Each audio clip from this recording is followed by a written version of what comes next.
Welcome or welcome back to Amanda's 5 to 9. I'm Amanda and this is my 5 to 9. Today I am going to be talking about the very famous PetiteKnit Sophie Hood, of which I have made 4.5 so far. So I would say that I am a pretty good authority on the ins and outs of the pattern, the difficulty, and some different yarn choices you can make. So let's get into it. For those that don't know, the Sophie Hood is PetiteKnit's take on the hooded scarf trend that has been emerging in the last few months. For someone that doesn't really like wearing beanies, the hooded scarf trend has really been great for my wardrobe. It's a really great way to stay warm and keep your head covered without messing up your hair, which is really important for people like me who spend a lot of time on their curtain bangs in the morning. And you get to keep really warm, and I think it just looks really chic and elegant when you're out and about.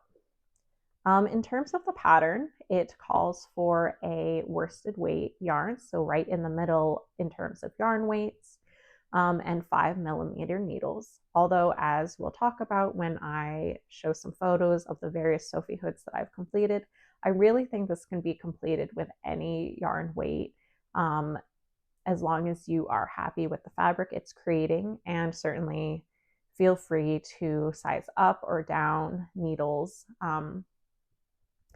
if that helps create the fabric that you desire. In terms of construction, you basically cast on a few stitches, without giving too much away. You cast on some stitches and work periodic increases on one side to help create the width of the hood. When you get to the hood, you do some hood shaping with decreases throughout, and then you basically do the same thing on the other side to mirror the other half of the hood, and you seam it up at the end. I would classify this as an advanced beginner project. I certainly don't think that I would recommend this as your very first knitting project, but if you have kind of like a straightforward scarf or a hat already under your belt, I think this could be a good second or third project. The reason I would classify this as an advanced beginner is just because of the increasing and decreasing, as well as the I-cord edge, which I feel like might be a little bit challenging for your very first one, as you're just learning to do a cast on and cast off and things like that. But certainly I think it's really manageable if you have a little bit of knitting under your belt and are committed to using those PetiteKnit tutorials for all the different aspects of the increase and decreases. The I-cord edging, while I think it does make it a little bit more difficult for new knitters, I think is one of the most unique aspects of the pattern that make it so popular. This I-cord edging that you're able to either apply on after. I've seen some people do that if they want to do a different color for the edging.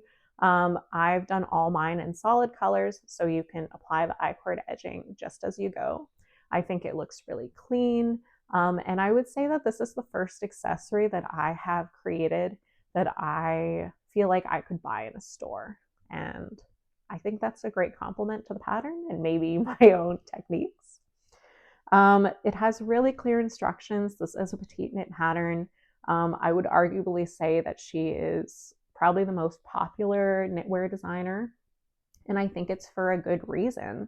Like when you know you're paying for a PetiteKnit pattern, you know that you're going to get something very clearly laid out. There's also a lot of video tutorials that are available in case you are having trouble.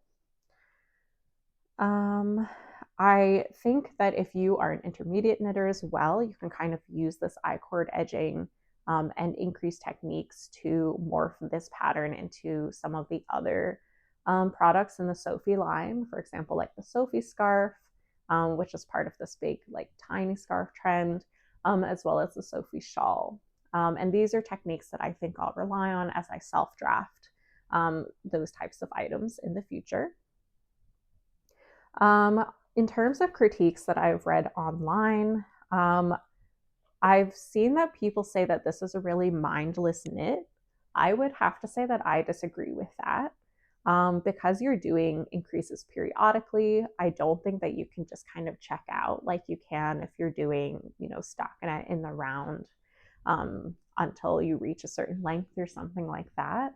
I think it is pretty addictive because you're always waiting to get to the next increase or decrease, but I wouldn't say that it's mindless. Some people noted that the hood is too small for them or the scarf is too long. And I think if you are an intermediate knitter, it's pretty easy to modify those. So I am working on a fifth Sophie hood right now for myself. And I also find the hood to be just a little bit too small with the volume of my hair. So I'm planning on making a little bit larger there. And I don't really want to discuss how to do those modifications because I think it gives away a little bit too much of the pattern. But you can certainly play with the amount of increases and decreases or rows between increases and decreases to make certain sections of the hood or the scarf bigger or smaller, depending on your preference. So now I will just go through the different Sophie hoods that I've completed. So the first I completed in this dusty blue color, which I really like. And it was a combination of Amano yarns and some mohair that I had from Knitting for Olive from Stash. This was from a sweater that I completed earlier in the year and just left over. So it was really nice that I could use some yarn from Stash. This one I ended up gifting to one of my aunts over Christmas because it is so chic and the fabric was so nice. It really reminded me of her because she's a very chic, elegant person. Next, I had some alpaca upcycle from Knit Picks in Stash in this really nice olive green color. That one is more of a worsted weight yarn, so it does fit the pattern requirements a little bit better. So I was able to really like match up all the widths and heights of the garment as expected in the PetiteKnit pattern because that yarn was more 2 gauge. This went to one of my mom's other sisters over Christmas.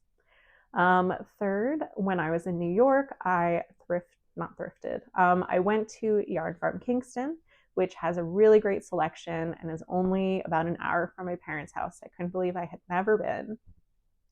But they had a discount section, which I was grateful for because I was on a low buy yarn year. And it was a very nice like wool and cashmere blend, and I was able to get 3 balls just for $15, which is a really great price for cashmere.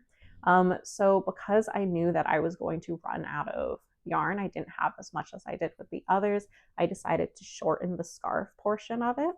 And so it just kind of wraps around once like that, and I ended up giving that to my mom. So I think that just goes to show this is a really good stash project, in my opinion, because you can kind of mess with the length of the scarf or the size of the hood in case you feel like you're going to run out of yarn.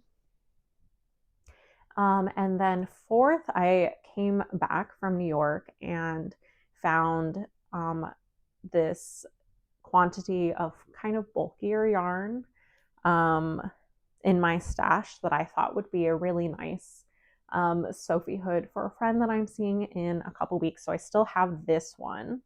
So you can see this is a little bit bulkier. I did size up to a 6mm needle in order to have a fabric and drape that I liked. So I'll put this one on briefly.